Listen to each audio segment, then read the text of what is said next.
Assalamualaikum warahmatullahi wabarakatuh. Waalaikumsalam warahmatullahi wabarakatuh. Nah, pada hari ini kita akan melanjutkan materi yang kemarin. Nah, sebelum untuk memulainya, dimohon ketua kelas untuk memimpin doa terlebih dahulu. Mohon maaf Kak, ketua kelas kami berhalangan hadir. Jadi yang pimpin saya sebagai sekretaris. Oh, oke, silahkan.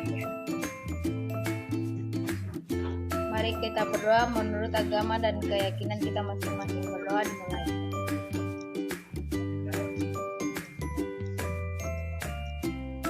Selesai.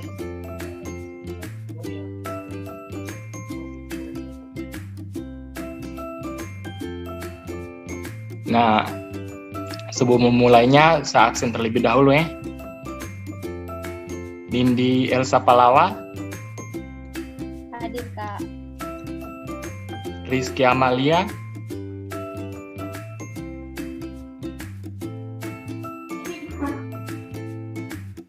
oh iya, dia hadir, cuma dia mau bicara.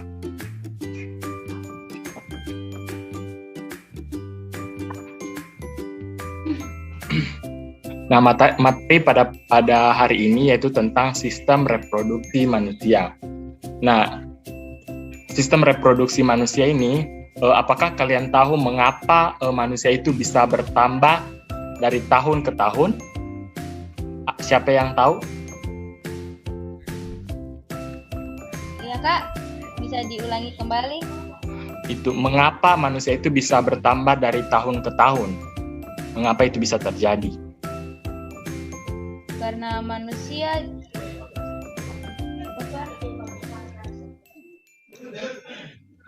juga bereproduksi, jadi dia melahirkan anak, begitu Kak.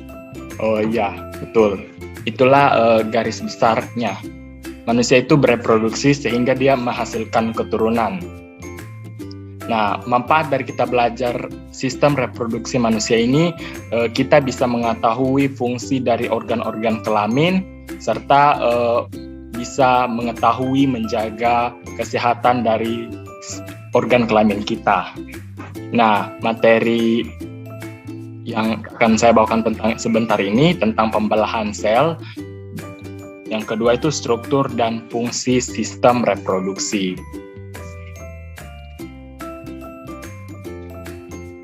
Yang pertama, pembelahan sel. Nah, pembelahan sel itu menjadi dua, pembelahan mitosis dan meiosis. Yang pertama, pembelahan mitosis. Nah, pembelahan mitosis ini merupakan pembelahan sel yang melibatkan pembagian inti atau kromosom dan sitoplasma untuk membentuk sel anak yang identik secara genetik. Nah, kedua sel anak ini terbentuk memiliki susunan genetika yang sama dengan induknya.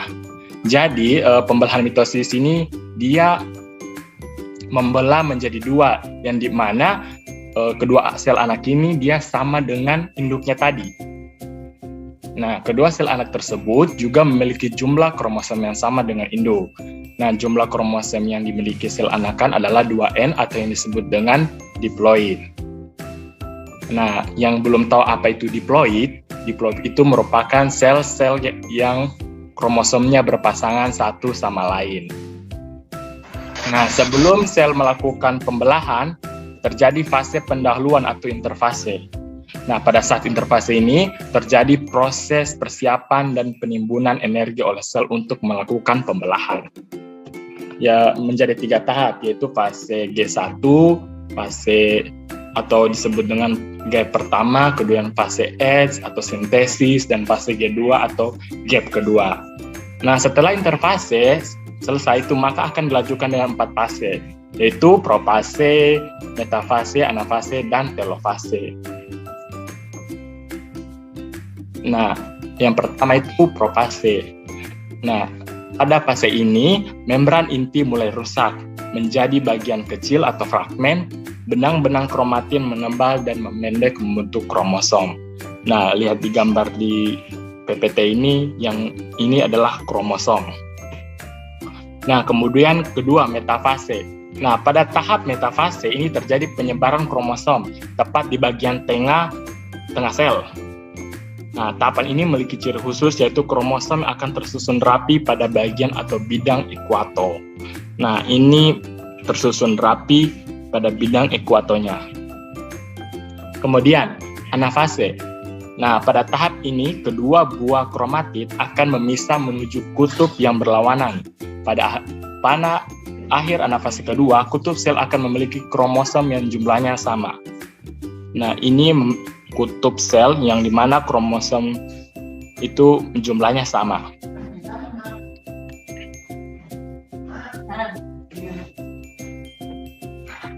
Yang ketiga, telofase. Nah, telofase ini membran inti mulai bergabung, kromosomnya mulai meregang, dan setelahnya akan terbentuk dua sel anakan yang bersifat diploid. Nah, jadi menjadi dua sel anakan yang bersifat diploid. Ini sih Kak, tadi dibilang telofase itu proses tahap ketiga. Mungkin Kakak salah sebut. Oh iya, mungkin juga. Kemudian pembelahan meiosis. Nah, pembelahan meiosis ini adalah pembelahan sel yang menghasilkan dua sel anak dengan karakter sama seperti sel induk secara genetik. Nah, maksudnya sel anakan ini memiliki susunan genetik termasuk jumlah kromosom yang sama seperti induknya. Misalkan induk dengan sel 2 kromosom membelah, maka anaknya juga akan memiliki sel 2N atau dengan diploid. Atau sel induknya jumlah kromosomnya 23 pasang, maka sel anakan juga akan memiliki 23 pasang, yang dimana jumlahnya itu berarti 46 buah. Nah, tujuan dari pembelahan meiosis ini adalah mereduksi kromosom atau mengurangi jumlah kromosom, kemudian membentuk gonad atau gametogenesis. Nah, tujuan dari reduksi adalah membentuk hasil zigot dari pertemuan sel gonad yang selalu sama dengan individu yang ada atau sebelumnya.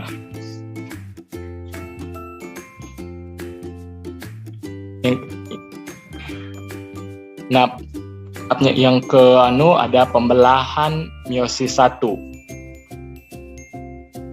Dia sama nama-namanya tadi, hanya dia ada tambahan 1 di sini. Yang pertama itu profase 1. Nah, profase 1 ini terbagi menjadi 5. Yang pertama leptoten. Nah, pada tahap ini kromatin itu berubah menjadi kromosom. Pada beberapa organisme, kromosom tersebut itu mengandung bentukan-bentukan seperti manik-manik yang mudah menyerap warna dengan mudah. Nah, manik itu disebut dengan kromomer. Yang kedua, zigotogen. Nah, pada tahap ini, sentrosom ini membelah menjadi 2 sentriol dan bergerak ke kutub berlawanan. Kromosom yang terdiri atas 2 kromatid berpasang dengan homolog yang disebut sinapsis. Yang ketiga, pakiten. Nah, setiap kromosom ini melakukan replikasi menjadi 2 kromatid dengan sentromer yang masih menyatu. Nah, setiap kromosom yang berpasangan ini mengandung 4 kromatid yang disebut dengan tetrad atau bivalen. Yang keempat ada diploten. Nah, kromosom homolog ini saling menjauhi sehingga terbentuk perlekatan yang berbentuk X yang disebut dengan kiasma. Kiasma ini adalah tempat terjadinya peristiwa pindah silang. Yang kelima, diakinesis. Nah, di awal diakinesis, kromosom ini kembali terbentuk. Transkripsi berhenti, tetrad mulai bergerak ke ekuator, benang spindelnya mulai menyebar. Kemudian tahap metafase 1. Nah, kromosom homolog atau tetrad itu bergerak ke bidang ekuator. Sel dengan sentromer mengarah ke kutub. Masing-masing kromosom ini berikatan dengan benang spindel pada bagian sentromer. Yang ketiga ada anafase 1. Nah, kromosom homolognya itu ditarik oleh benang spindel ke arah kutub pembelahan sehingga tetrat berpisah dan kromosom bergerak menuju ke kutub yang berlawanan. Membran sel itu mulai bermelekuk di bagian tengah. Tujuan dari anafase 1 itu membagi isi kromosom menjadi haploid. Yang keempat ada telofase 1. Nah, RE atau retikulum endoplasma itu akan membentuk membran inti di sekitar kelompok kromosom pada kutub pembelahan. Nah, nukleusnya itu mulai terbentuk. Di sini ada nukleusnya dan terjadi sitokinesis, yaitu pembelahan sitoplasma menjadi 2 bagian sehingga terbentuk 2 sel anakan dengan kromosom yang sudah haploid. Kemudian ada pembelahan meiosis 2. Nah, pada meiosis 2 itu terjadi pembagian kromatid tunggal dari setiap kromosom haploid kepada sel anakan dengan tahapannya sebagai berikut. Ada profase 2. Nah, profase 2, membran nukleus dan nukleolus itu mulai menghilang kembali.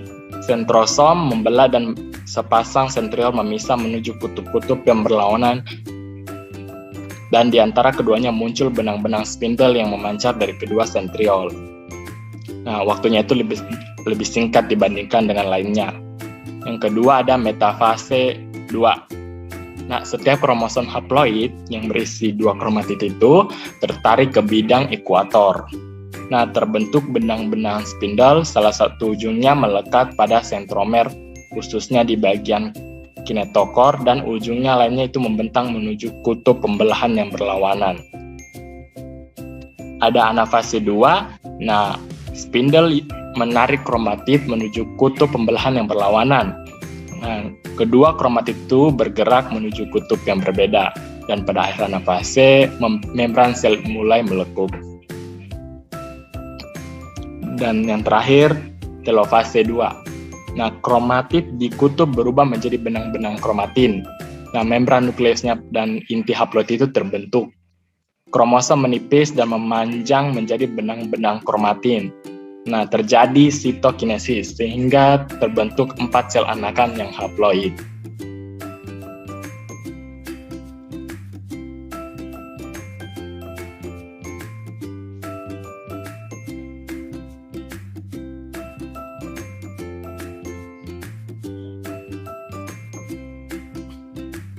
Nah, yang selanjutnya itu materi tentang alat kelamin. Nah, ini tentang alat kelamin laki-laki yang pertama ada A. Nah, ini merupakan gambar A. Nah, pada ini penis. Nah, bagian luar organ reproduksi laki-laki yang berfungsi sebagai saluran kencing atau urin dan saluran sperma. Yang kedua B, skrotum. Ini B yang tanda panah. Nah, pada bagian seperti kantong yang di dalamnya ini terdapat testis, berfungsi menjaga suhu testis agar sesuai untuk produksi sperma. Yang kemudian ini testis, bagian yang bentuk bulat telur yang tersimpan dalam skrotum, berfungsi untuk memproduksi sperma dan hormon testosteron.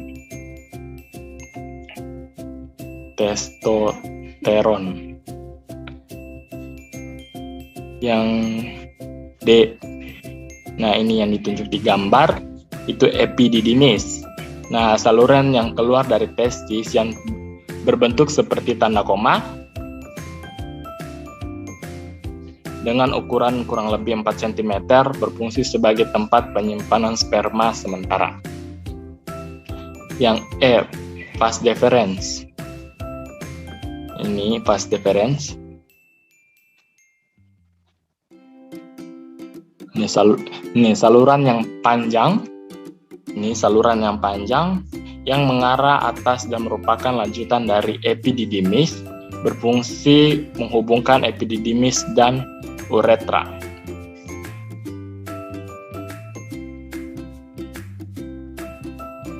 Kemudian F, uretra. Nah, ini F, uretra yang digambar saluran yang terdapat dalam penis. Merupakan akhir dari saluran reproduksi, berfungsi sebagai keluarnya sperma dan urin. Jadi ini saluran keluarnya sperma dan urin.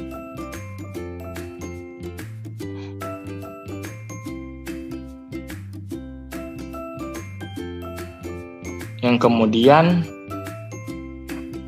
G, kelenjar vesicula seminalis.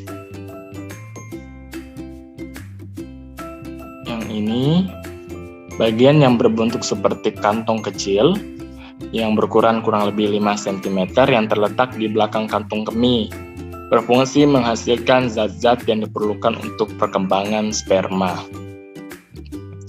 Yang H, atau kelenjar prostat, ini bagian yang ini bagian yang berbentuk seperti kue donat yang terletak di bawah kantung kemih, berfungsi untuk menghasilkan cairan yang bersifat asam.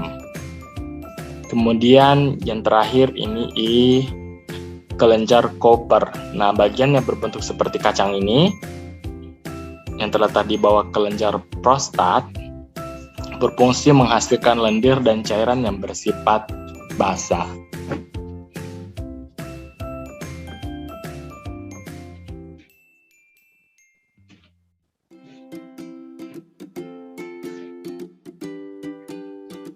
Nah, kemudian alat kelamin perempuan. Yang pertama A, ovarium. Nah, ini digambar sepasang. Nah, ovarium ini struktur berbentuk seperti telur, berjumlah 2 buah, terletak di samping kanan dan kiri rahim atau uterus, dan berfungsi menghasilkan sel telur atau ovum. Kemudian yang B, saluran telur atau tuba Fallopi. Nah, saluran dengan panjang kurang lebih 10 cm ini yang menghubungkan ovarium dengan rahim. Ovarium dengan rahim. Kemudian C, infundibulum. Nah, yang ini struktur berjumbai dan merupakan pangkal dari tuba Fallopi. Kemudian yang D, rahim. Yang ini tadi rahim atau uterus, struktur berbentuk seperti buah pir yang berfungsi sebagai tempat berkembangnya janin selama kehamilan. Jadi di sini tempat berkembangnya janin. Yang kemudian E, atau endometrium. Lapisan yang membatasi rongga rahim dan melurus saat menstruasi. Kemudian yang F, yang ini vagina. Nah, saluran yang menghubungkan lingkaran luar dengan rahim, saluran yang mengalirkan darah, menstruasi, dan keluarnya bayi nanti. Yang ini. Kemudian yang G, cervix. Nah, struktur rahim bagian bawah yang menyempit dan membuka ke arah vagina. Nah, itulah materi yang kakak bawakan. Ada yang ingin bertanya? Saya, Kak. Tanya aja. Kak, baik, apa yang terjadi jika pembelahan itu terjadi tidak sempurna? Tahapannya itu terjadi tidak sempurna. Pembelahan apa? Pembelahan mitosis dan meiosis kan dia itu ada tahapan-tahapannya. Bagaimana jika tahapan-tahapannya itu terjadi tidak sempurna? Maksudnya ada yang tidak melalui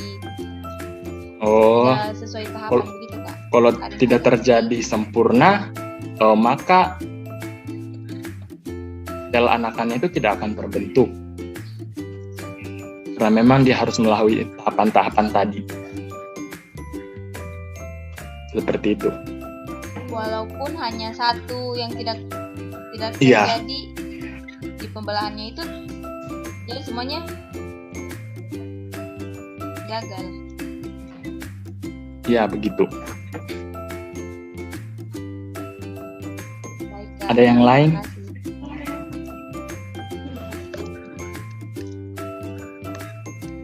Ada lagi yang lain yang bertanya? Mungkin sudah tidak ada, Kak.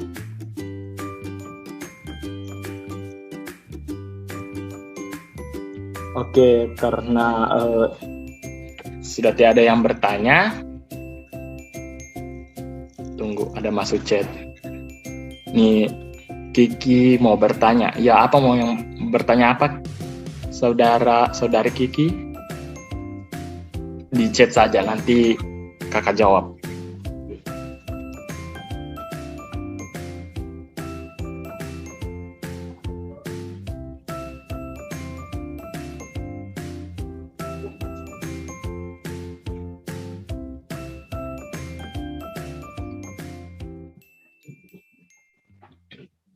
Mungkin Kiki ini kendala di perangkatnya, makanya dia tidak bisa berbicara.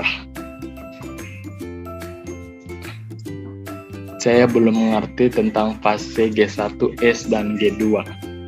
Oh, yang tadi ya. Tunggu.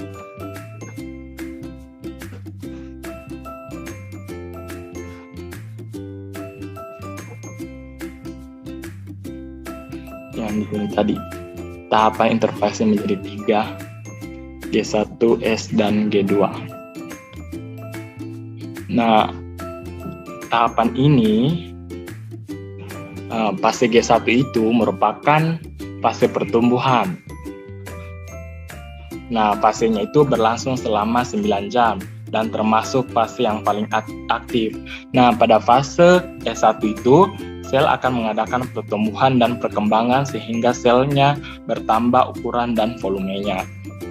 Yang kedua ada fase S atau sintesis.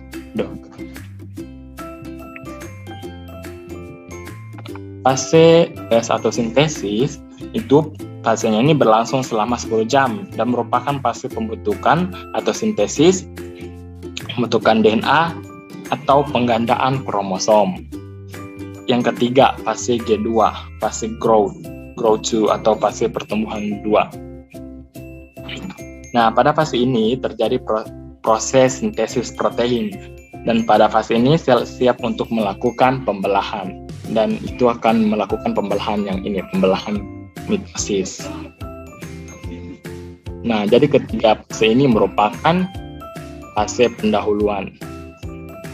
Jadi begitu, Saudara Kiki. Aku mengerti.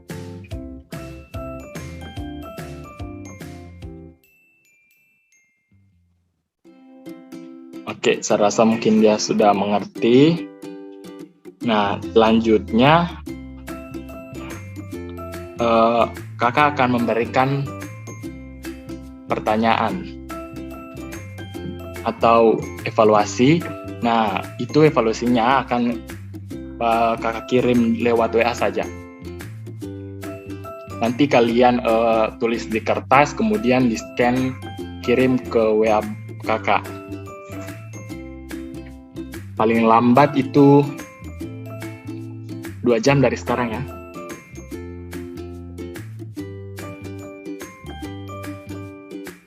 Nah, itu sudah materi yang kakak sampaikan. Nah, selanjutnya nanti materi kedepannya itu tentang menjaga kesehatan organ reproduksi lah. Jadi sebelum kita melanjutkan nanti materi ke depan, kalian boleh belajar tentang menjaga kesehatan organ reproduksi, bagaimana pola hidupnya untuk menjaga organ reproduksi itu bagaimana, dan lain-lain sebagainya lah. Nah, saya rasa sudah cukup pertemuan hari ini. Saya tutup. Assalamualaikum warahmatullahi wabarakatuh.